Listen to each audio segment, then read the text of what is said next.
I didn't mean to look at her that long, but there was something about the way she held herself, as if the noise around her had learned to quiet down out of respect. The first time I saw her, she was leaning over the counter at Merrow's Auto, squinting at a repair estimate like it was written in code.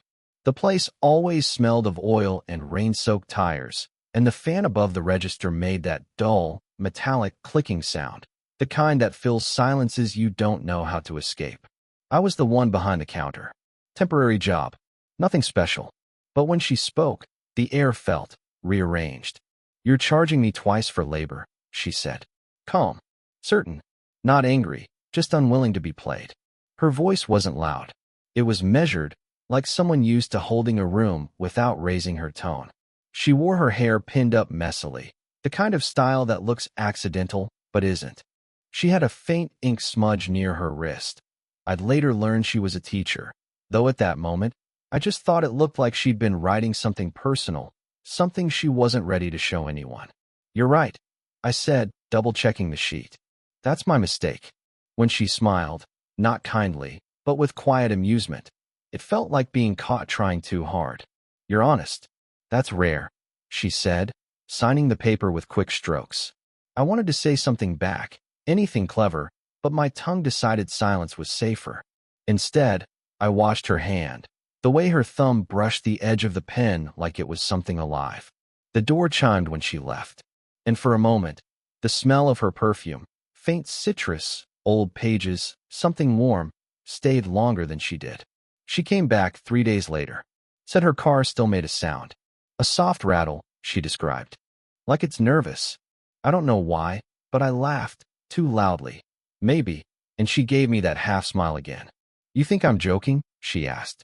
"No," I said. "Just never heard someone describe an engine like that before." "Well," she said, tilting her head slightly, "maybe it's not the engine that's nervous." It was the kind of line that lingered long after she said it. She walked toward the waiting area, and I found myself noticing small, irrelevant things, the chipped red polish on her nails, the way she hummed under her breath when she thought no one could hear. When I came out from under the hood an hour later, she was reading, legs crossed, glasses sliding halfway down her nose. She looked up just once.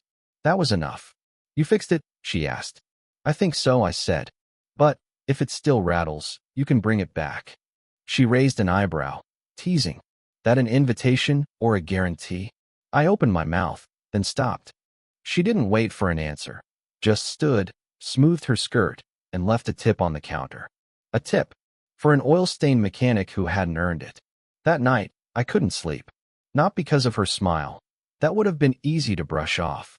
It was the tone of her voice, the way she made ordinary sentences sound like they meant something else. When I closed my eyes, I kept hearing that line again. Maybe it's not the engine that's nervous. And I hated how much sense it made.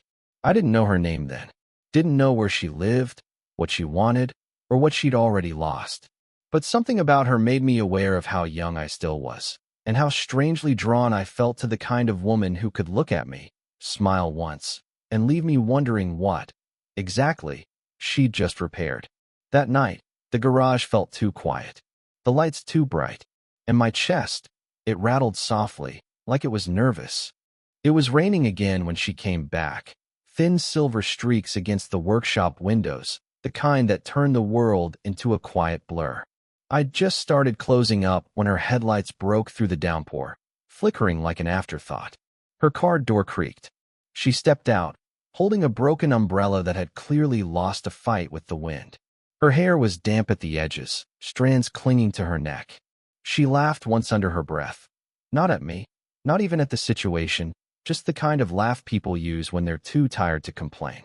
"Of all days," she said, brushing water off her sleeve. I held the door open for her. "Guess your car missed me." She smiled faintly, setting the umbrella by the counter. "Don't flatter yourself. It's just stubborn." Her tone was easy, practiced, the kind of humor people use to hide something else. I didn't push. I just handed her a towel from the shelf and watched her try to dry her hands, fingers trembling slightly, as if she didn't want me to notice. There was grease on my palms. I should have looked away. Instead, I caught myself staring at the small scar on her wrist, a thin white line that looked old, healed, but not forgotten. She noticed me noticing. Accident, she said, before I could ask. Long time ago. I nodded, pretending to understand. She sat down on the same chair from before, crossing her legs, the heel of her shoe tapping a slow rhythm against the concrete.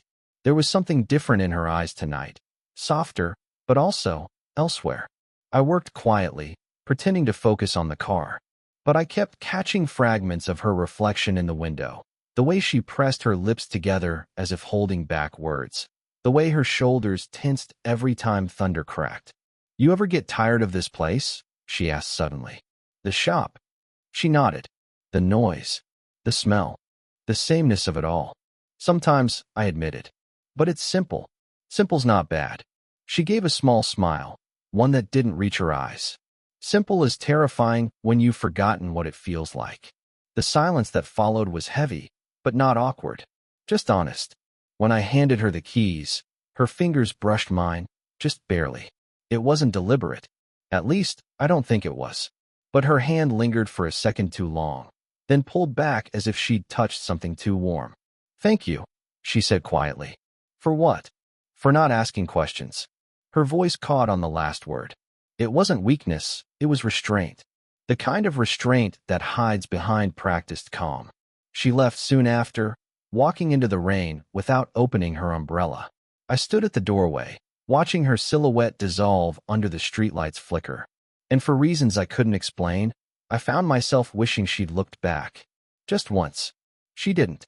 But when her car disappeared into the wet dark, the smell of rain and engine oil lingered like memory, and I realized I was no longer waiting for her to return. I was waiting for the moment I knew she would. The third time I saw her wasn't planned. She called after hours, said her car wouldn't start, and she was nearby anyway. I told her to bring it by, though I was already halfway through locking up. By the time she arrived, the rain had turned into a storm. Sheets of water blurred the streetlights into gold streaks, and the wind made the sign above the shop groan like it wanted to give up. She stepped in, soaked through again, this time without apology. Her coat clung to her shoulders, and her hair was darker, almost black from the rain. She laughed softly when she saw my expression. "I swear I don't do this on purpose," she said. "Could have fooled me." Her smile faded into something gentler. "Maybe I just trust you to help."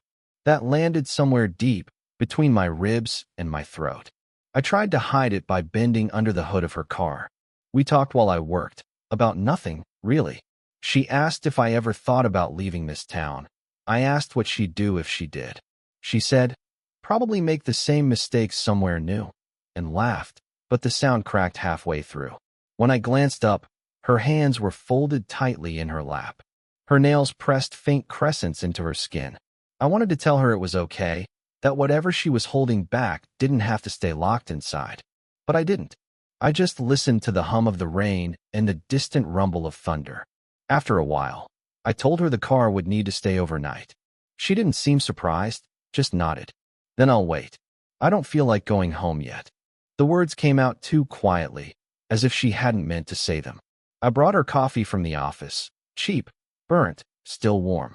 She took it with both hands, and for the first time, she looked tired. Not physically, the kind of tired that sits in the eyes, built from years of pretending. "I used to come here," she said, staring at the rain through the half-open door. "When I was younger. This street. There used to be a diner across the road." "I remember it," I said. "It closed before I started working here." She nodded. "Everything does, eventually." Her phone buzzed then, sharp, intrusive. She hesitated, then flipped it over without looking. I caught a glimpse of a name. "Daniel." "You should answer," I said quietly. Her jaw tensed. I shouldn't have to. I didn't ask who he was. I just handed her a towel. She took it. Our fingers brushed again, and neither of us moved right away.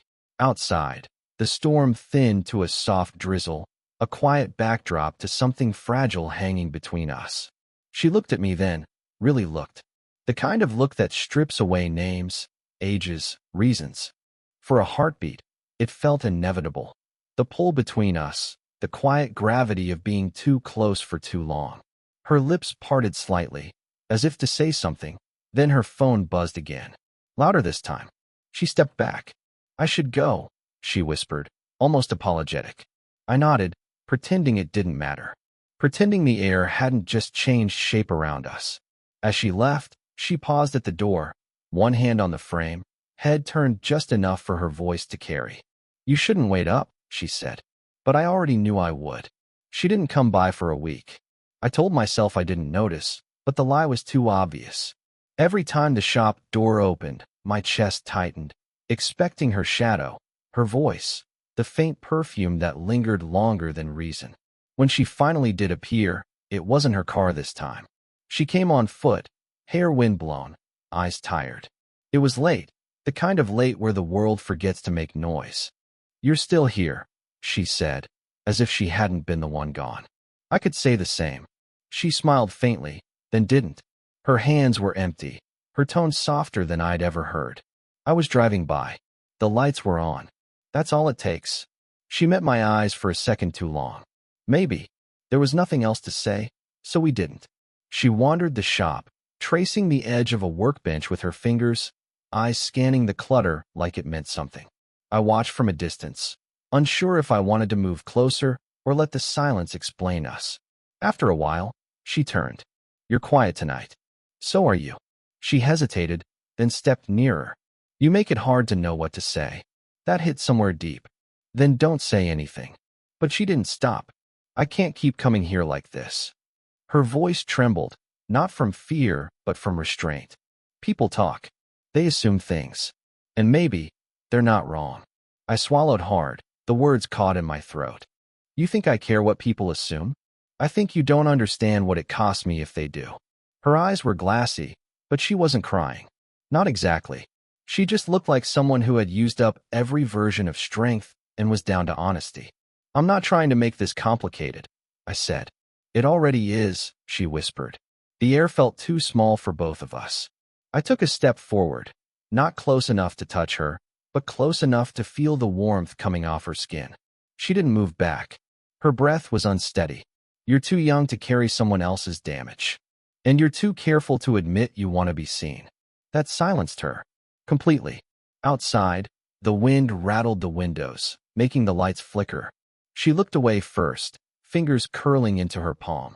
I don't know what we're doing, she said finally, voice low and raw. Whatever this is, it isn't safe. It doesn't feel dangerous, I said. Just real. She shook her head, a half laugh that broke apart. That's what makes it dangerous. For a moment, everything stopped. The fan, the rain, even the sound of breath between us. Just stillness. Then she whispered, almost to herself, you shouldn't make me feel alive like this. Her voice cracked on the word alive. I didn't answer. Couldn't. She turned toward the door, pausing with her back to me, shoulders trembling like she was holding something in that wanted out. Then, so quietly I almost missed it, she said, please don't look at me like I'm something you could save. 2 weeks passed before I saw her again. Long enough for everything to start feeling ordinary again. Until the day her car rolled back into the lot, slow, hesitant, like it wasn't sure it should be there. She stayed seated for a moment before stepping out, sunglasses on though the sky was cloudy. Something about the way she moved was different, slower, careful, like she was rehearsing calm. Didn't expect you, I said quietly. I wasn't sure if I'd come, she replied. Her voice was lower than usual, strained at the edges. I didn't ask why. I just opened the hood, giving her the dignity of space while pretending to be busy. She didn't hover this time. She just stood there, arms folded, staring at the pavement. After a while, she said, I cleaned my apartment yesterday. I nodded, unsure what to do with the information. I found something, she continued. A photo. I glanced up. Her fingers were trembling as she reached into her bag and pulled out a worn Polaroid. She handed it to me. A man, mid-30s, smiling, holding a coffee cup. She was in the picture too, younger, brighter, a version of herself that looked less defended. My husband, she said softly. He died 5 years ago. I froze. Not because of the words, but because of what followed. The faintest tremor in her voice when she added, you remind me of him. Not how you look. Just the way you listen. For a second, I didn't know where to put my hands. I could feel the gravity between us change, something tender folding in on itself.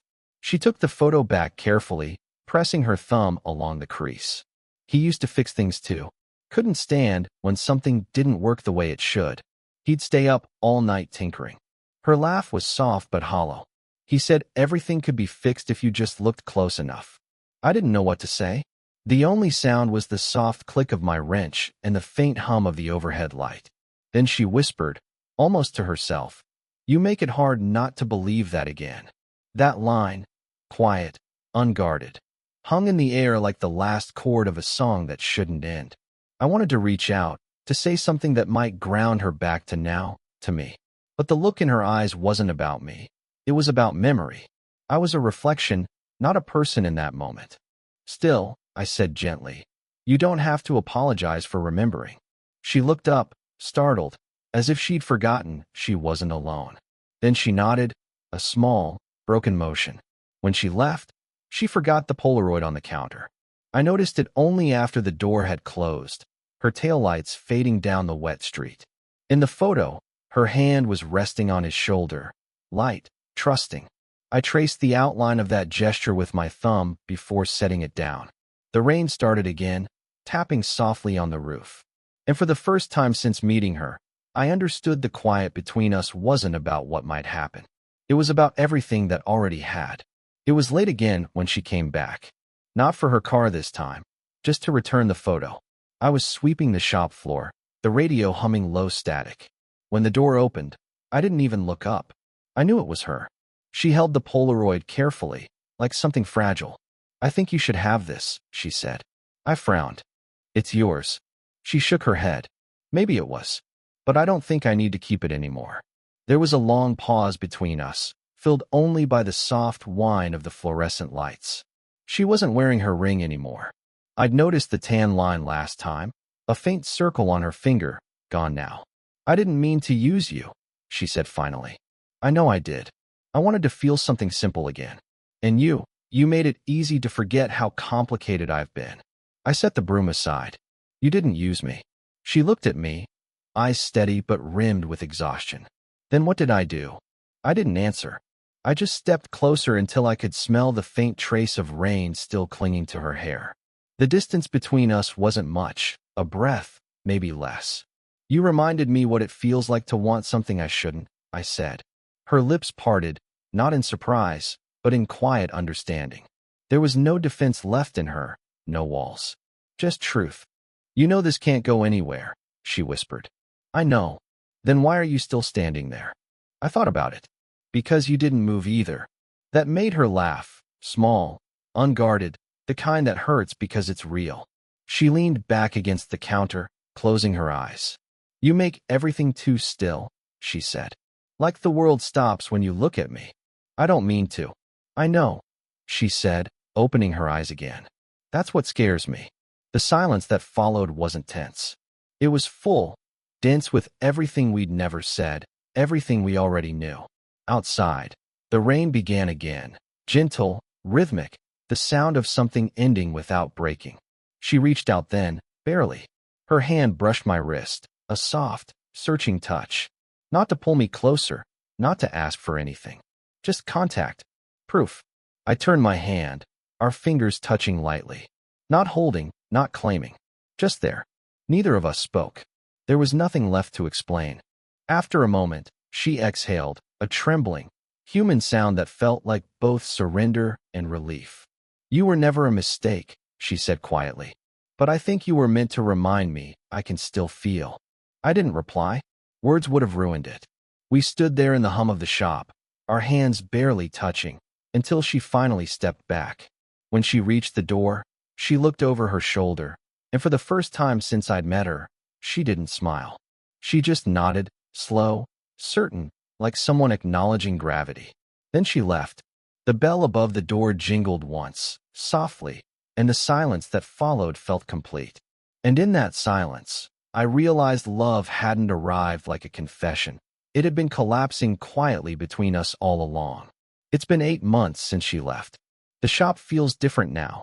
Quieter, though nothing's really changed. The same tools hang on the wall.